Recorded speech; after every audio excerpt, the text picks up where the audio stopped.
வணக்கம் நண்பர்களே. இன்று ஆண்டாள் திருப்பாவையின் பாசுரம் 6 பற்றி பார்க்கலாமா?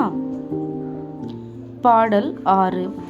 புள்ளும் சிலம்பின கான் புள்ளரையர் கோவிலில் வெள்ளை வெளிசங்கின் பேரரவம் கேட்டிலையோ, பிள்ளாய் எழுந்திராய் பேய்முலை நஞ்சுண்டு கள்ளச் சகடம் கலக்களிய காலோச்சி வெள்ளத்து அரவில் துயிர்மலர்ந்த வித்தினை உள்ளத்து கொண்டு முனிவர்களும் யோகிகளும் மெல்ல எழுந்து அரியென்ற பேரரவம் உள்ளம் புகுந்து குளிர்ந்தோலோர் எம்பாவாய். இனி இந்த பாடலின் பொருள் பற்றி பார்க்கலாமா?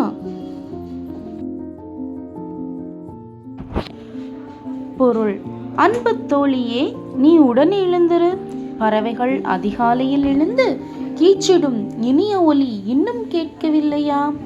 கருடனை வாகனமாக கொண்ட எம்பிரானின் கோவிலில் வெள்ளை நிற சங்குகள் எழுப்பும் முழக்கம் காதில் விழவில்லையோ?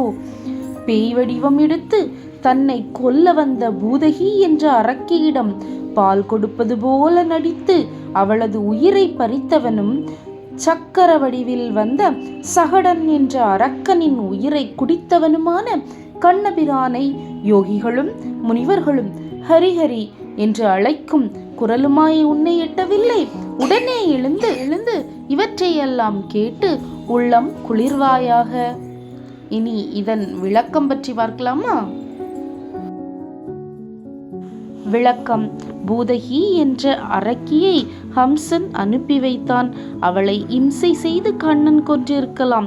ஆனால் அவள் அப்படி செய்யவில்லை. அவனுக்கு பால் தந்து தாய் ஸ்தானத்தை அடைந்து விட்டாளே.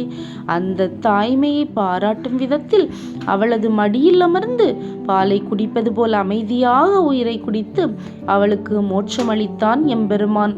கேரளாவில் ஆலப்புழையில் இருந்து 25 கிலோமீட்டர் தூரத்தில் உள்ள திருவமுண்டூர் என்ற தலம் குறித்து இந்த பாடலை ஆண்டாள் பாடியதாக சொல்வார்கள். இனி நாளை பாசுரம் 7 பற்றி பார்க்கலாம். நன்றி, வணக்கம்.